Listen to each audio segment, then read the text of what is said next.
Friends, welcome back to the channel aspirant grade.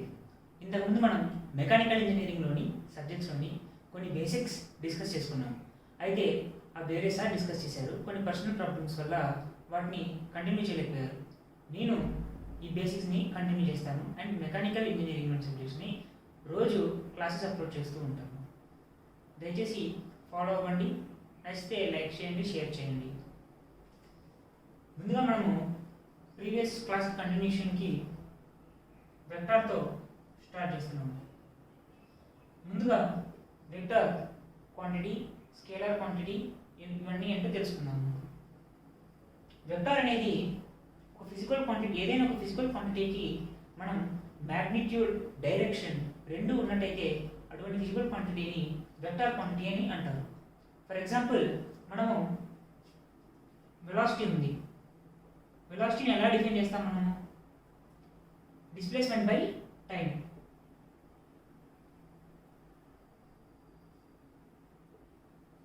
Displacement అనేది vector quantity అని ఇంతకుముందు క్లాస్లో మనం చూసాము. డిస్ప్లేస్మెంట్ అంటే ఏదైనా మనము సపోజ్ హైదరాబాద్ నుంచి మనం విజయవాడ వెళ్తున్నప్పుడు సేమ్ ఒకే డైరెక్షన్ కనుక ఫాలో అవుతూ వెళ్తే దాన్ని మనము డిస్ప్లేస్మెంట్ అని అంటాము.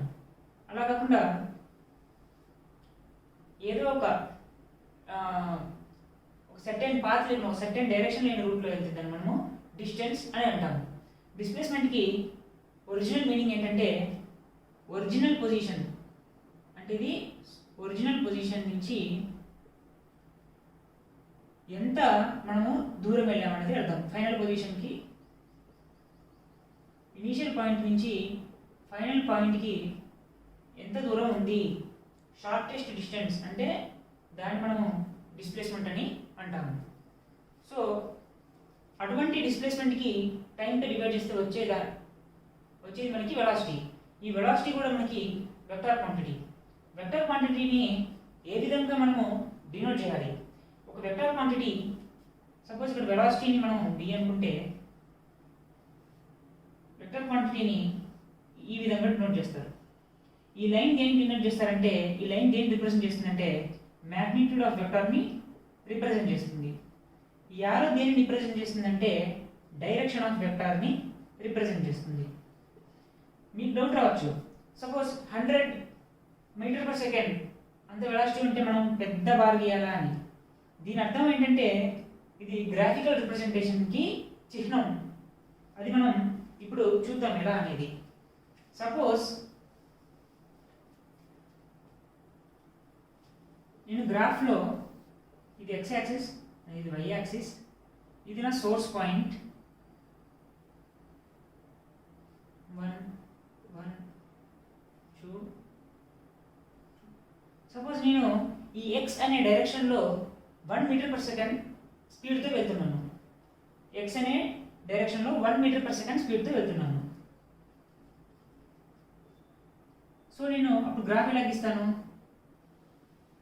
ఇలా గీస్తాను. అంటే ఈ మ్యాగ్నిట్యూడ్ అనేది ఎంత? ఇప్పుడు 1 మీటర్ పర్ సెకండ్. అది డైరెక్షన్ ఏంటి, ఎలా ఉందా? ఎక్స్ యాక్సిస్ పెట్టాను. అది 2 meters per second along X axis అని అంటే ఇలా గీస్తాను నేను.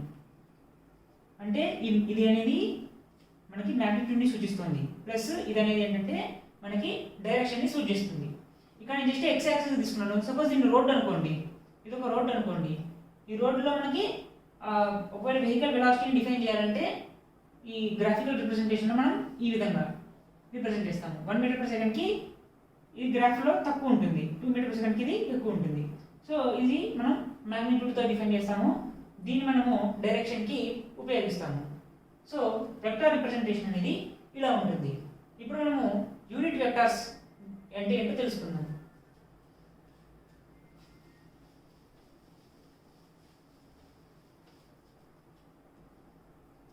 యూనిట్ వెక్టార్ అంటే ఏదైనా ఒక వెక్టార్కి మనకి యూనిట్ వాల్యూ ఉంటే దాన్ని యూనిట్ వెక్టార్ అని అంటాము. ఫర్ సపోజ్ సేమ్ ఇదే గ్రాఫికల్ రిప్రజెంటేషన్లో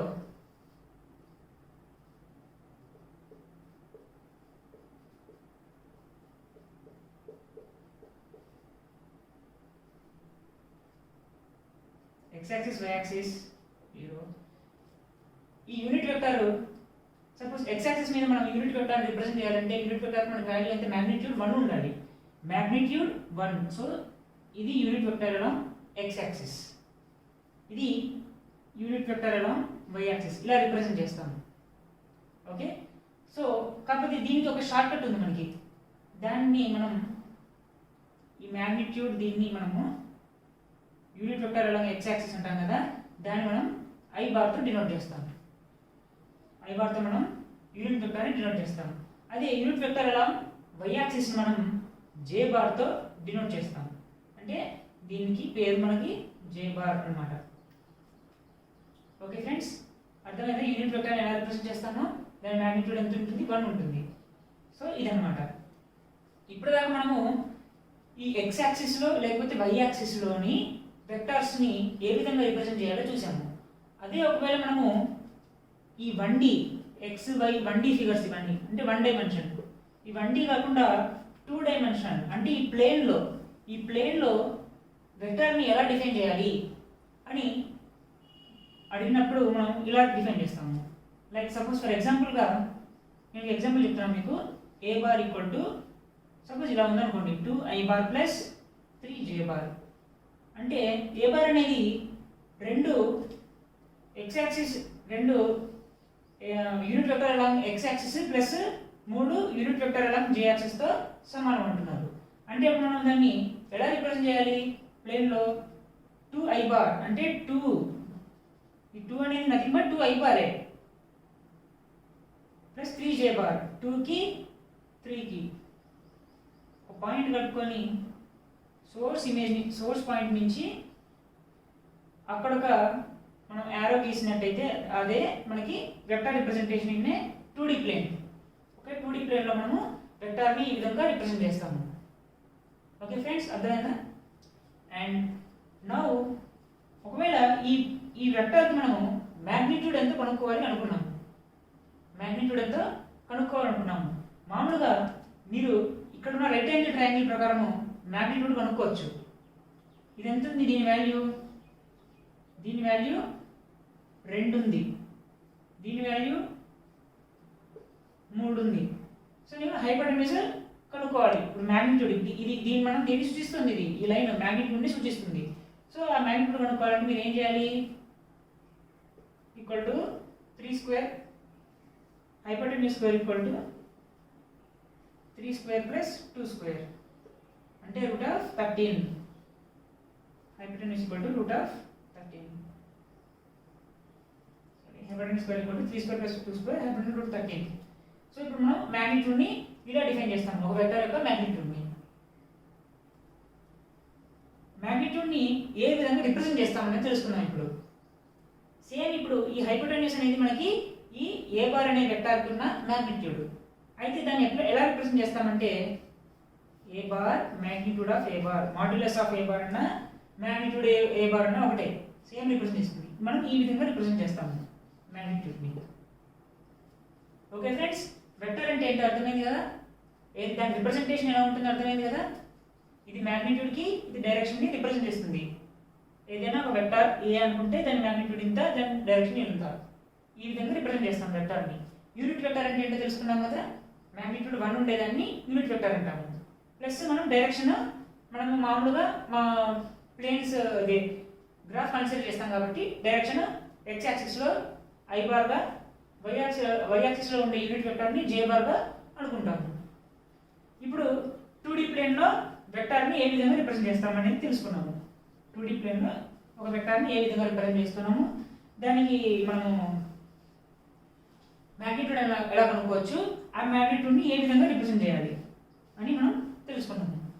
ఇప్పుడు మనము పారలోగ్రామ్ లా ఆఫ్ వెక్టర్స్ లేకపోతే ఫస్ట్ లా ఆఫ్ మెకానిక్స్ గురించి డిస్కస్ చేద్దాము.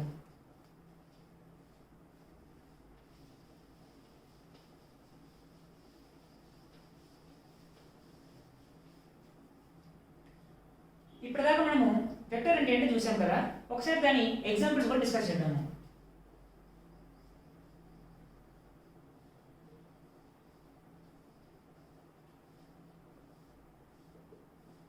మొదటిగా వెక్టార్కి ఎగ్జాంపుల్ ఫోర్స్ ఫోర్స్ని మనం ఈ విధంగా డినోట్ చేయాలి. అంటే ఇది మ్యాగ్నిట్యూడ్ దాని డైరెక్షన్. అంటే ఒక ఫోర్స్ని డిఫైన్ చేయాలంటే దానికి మనం ఒక మ్యాగ్నిట్యూడ్ని డిఫైన్ చేయాల్సి ఉంటుంది, ప్లస్ అది ఏ డైరెక్షన్లో అప్లై చేస్తున్నామో డిఫైన్ చేయాల్సి ఉంటుంది.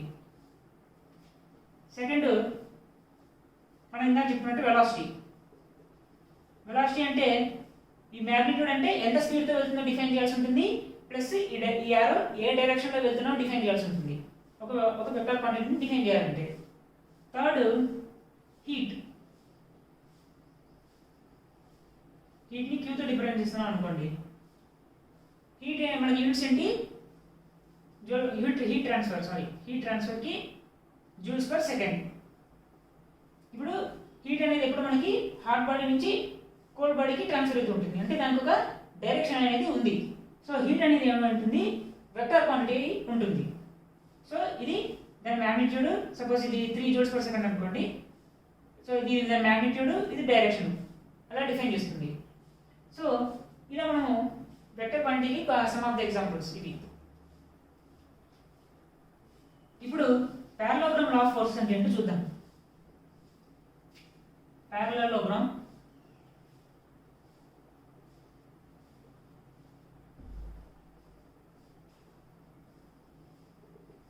Law of forces.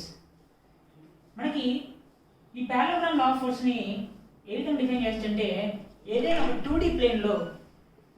2D ప్లేన్లో మనం కన్సిడర్ చేసుకుంటే, సపోజ్ ఒక పేపర్ని మనం కన్సిడర్ చేసుకున్నాం అనుకోండి, ఒక షీట్ని మనం కన్సిడర్ చేసుకున్నాం. సపోజ్ ఒకనొక పాయింట్ ఉంది, దాని మీద ఏ అనే పాయింట్ ఉందనుకోండి. ఇప్పుడు దీని మీద మనము 2 forces అనేది అప్లై చేస్తున్నాము. ఇది 2D ప్లేన్, గుర్తుపెట్టుకోండి. 2D ప్లేన్ ఒక షీట్ పెట్టాను, అట్ట ముక్క ఒక పాయింట్ దగ్గర మనము ఫోర్స్ అనేది అప్లై చేస్తున్నాము. ఈ ఫోర్స్ని F1 అనుకోండి సపోజ్, ఈ ఫోర్స్ని F2 అనుకోండి, ఫోర్స్ F2. ఈ వెక్టర్స్ కాబట్టి ఇట్లా డినోట్ చేయాలి. ఈ రెండు ఒక సెకండ్ యాంగిల్తో యాక్ట్ అవుతున్నాయి ఏ అనే పాయింట్ దగ్గర. అయితే ఇదంతా మనం ఎందుకు చేస్తున్నామంటే దీని యొక్క కంబైన్డ్ ఎఫెక్ట్ మనం ఎలా కనుక్కోవాలి. ఇప్పుడు మనం 1 force ఉపయోగించినప్పుడు మనం చెప్తాము 3 Newton అని, ఎంతో కొంత 4 Newton, ఇంత ఫోర్స్ అప్లై చేశాను, ఈ డైరెక్షన్లో అప్లై చేశానని.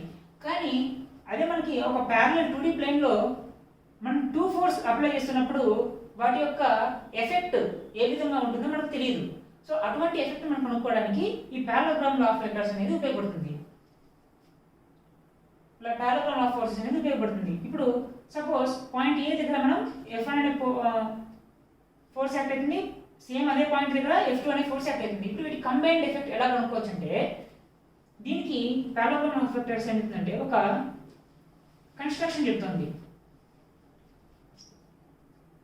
ఏంటంటే ఒక పారలోగ్రామ్ ఇలాగ ఏమని చెప్తుంది, లైక్ దీని వెక్టార్కి ప్యారలల్గా ఈ లైన్, ఈ వెక్టార్కి ప్యారలల్గా ఈ లైన్ డ్రా చేసి వాటి డయాగ్నల్స్ రెండింటిని కలిపితే ఈ డయాగ్నల్స్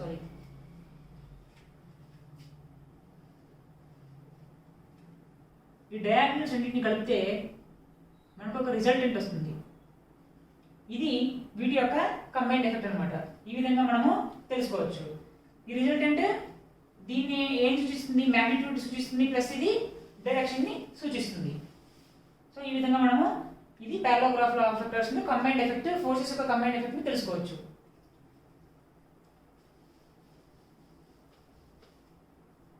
ఇప్పుడు మనము ఆ రిజల్టెంట్ కి డెరివేషన్ చూద్దాం. రిజల్టెంట్ కి మ్యాగ్నిట్యూడ్ ఆఫ్ రిజల్టెంట్ ఏ విధంగా కనుక్కోవాలి డెరివేషన్ చూద్దాం. సపోజ్ సేమ్ ఇందాక కన్సిడరేషనే, ఒక పాయింట్ దగ్గర ఒక ఫోర్స్ యాక్ట్ అవుతుంది ఏ అనే పాయింట్ దగ్గర, A to B ఒక ఫోర్స్ యాక్ట్ అవుతుంది ఇట్లా. ఓకే, అంటే ఇది A to B అంటే AB అనేది మ్యాగ్నిట్యూడ్ సూచిస్తుంది. అంటే ఇంత మ్యాగ్నిట్యూడ్తో ఈ డైరెక్షన్లో ఫోర్స్ అనేది యాక్ట్ అవుతుంది ఏ అనే పాయింట్ దగ్గర. సేమ్ ఏ అనే పాయింట్ దగ్గర ఈ పాయింట్ సి అనుకుంటే AC అనేది మ్యాగ్నిట్యూడ్ అవుతుంది. దాన్ని ఈ విధంగా రిప్రజెంట్ చేస్తాము. సో ఈ డైరెక్షన్, దానికి ఒక డైరెక్షన్ ఉందని చెప్పడానికి యారో పెడతాము. సో ఈ ఫోర్స్ అనేది యాక్ట్ అవుతుంది. సేమ్ ఏ అనే పాయింట్ దగ్గర AB AC అనే ఫోర్స్ యాక్ట్ అవుతుంది. ఇప్పుడు వీటి రిజల్టెన్స్ రిజల్టెంట్స్ ఎలా కనుక్కోవాలి, మనము ఇలా కన్స్ట్రక్షన్ చేయాలి. చేస్తే మనకి ఏమొస్తుంది, 2 డయాగ్నల్ పాయింట్స్ వస్తుంది, వీటిని కలిపితే అది రిజల్టెంట్ అవుతుంది. అండ్ ఈ ఫోర్సెస్ అనేవి ఏబి ఏసీ అనే ఫోర్సెస్ అనేవి ఒక సర్టెన్ యాంగిల్లో యాక్ట్ చేస్తున్నాయి అనుకుందాం, ఆల్ఫా. ఓకే, ఇప్పుడు ఈ రిజల్టెంట్ యొక్క మ్యాగ్నిట్యూడ్ని ఎలా కనుక్కుందామో చూద్దాం. ముందుగా మనకి ఈ రిజల్టెంట్ కావాలంటే ఒక రైట్ యాంగిల్ ట్రయాంగిల్ని కన్స్ట్రక్ట్ చేసుకోవాలి. సపోజ్ దీన్ని ఏ, దీన్ని డి అనుకుందాం, దీన్ని ఈ అనుకుందాం. ఒక రైట్ యాంగిల్ ట్రయాంగిల్ కన్స్ట్రక్ట్ చేసినప్పుడు ఈ రిజల్టెంట్కి hypotenuse square equal to side square plus side స్క్వేర్తో మనము దీని యొక్క మ్యాగ్నిట్యూడ్ అనేది రాబట్టచ్చు. సో దీన్ని ఇలా కన్స్ట్రక్ట్ చేసుకున్నాము. సపోజ్ ఈ యాంగిల్ని మనం బీటా అనుకుందాం, ఎందుకంటే ఈ యాంగిల్ ఎలా సమానం కావు. సో ఈ యాంగిల్ని బీటా అనుకుందాం. ఇప్పుడు మనం రిజల్టెంట్ స్క్వేర్ ఈక్వల్ టు ఈ రిజల్టెంట్కి స్క్వేర్ చేస్తే DE square plus AB plus BE square దీంతో సమానమవుతుంది. అంటే ఇది ఆపోజిట్ స్క్వేర్ ఈడి లేకపోతే డిఈ స్క్వేర్ ప్లస్ ఈ అడ్జసెంట్ లెంత్ ఎంత ఏబి ప్లస్ బిఈ కదా, so AB plus BE square. ఈ విధంగా మనము హైపోటెన్యూస్ పైథాగరస్ థియరం ఉపయోగించడానికి ఒక రైట్ యాంగిల్ ట్రయాంగిల్ కన్సిడర్ చేస్తాము. ఇప్పుడు మనము దీన్ని చూసినట్టయితే ఇక్కడ ఈ యాంగిల్కి sine beta, tan beta, cos beta values రాసుకుందాము. సైన్ బీటా ఎంత అవుతుంది, ఆపోజిట్ బై ఇదేంటి హైపోటెన్యూస్ అవుతుంది. సో ఈ బీడీ అనేది ఏసీకి ప్యారలల్ ఉంది. సో మనము బీడీ బదులు ఏసీ రాసుకోవచ్చు. BD that equal to AC, యూనిట్లు ఏదైనా రాసుకోవచ్చు. ఇప్పుడు కాస్ బీటా ఎంత వాల్యూ చూద్దాం. కాస్ బీటా ఏంటి, అడ్జసెంట్ బై హైపోటెన్యూస్. అడ్జసెంట్ ఇక్కడ బిఈ బై హైపోటెన్యూస్ బిడి. మనకి బిడి అంటే తెలుసు, ఏసీ అని. రెండు ప్యారలల్ ఉన్నాయి, సేమ్ మ్యాగ్నిట్యూడ్ ఉంది, డైరెక్షన్ కూడా డిఫైన్ చేయబడి ఉంది. ఇప్పుడు టాన్ బీటా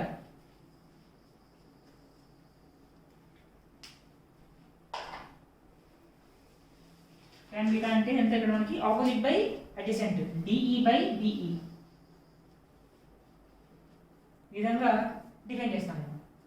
సో ఇప్పుడు మనకి డిఈ స్క్వేర్ ఉంది, ఏబి బదులు మనము ఏబి ప్లస్ బిఈ బదులు మనము ఏమంటే రాసుకోవచ్చు, ఏసీ కాస్ బీటా రాసుకోవచ్చు. బిఈని ఏ విధంగా రాసుకోవచ్చు, బిఈ ఈక్వల్ టు ఏసీకి వస్తే ఏసీ కాస్ బీటా అవుతుంది.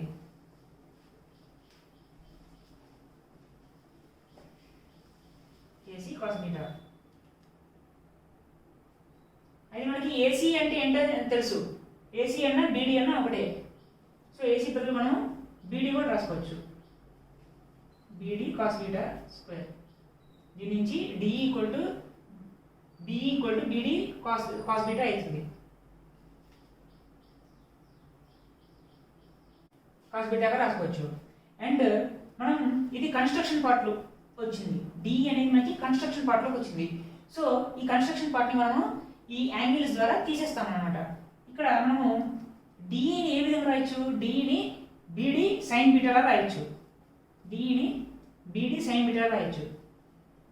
Beedi sine beta square plus దీన్ని మనం ఎక్స్పాండ్ చేసినట్టయితే ఏమవుతుంది, AB square plus BD square cos square beta plus 2ab into BD into cos beta. A plus B whole square ఫార్ములాలో దీన్ని divide చేసాము. ఇప్పుడు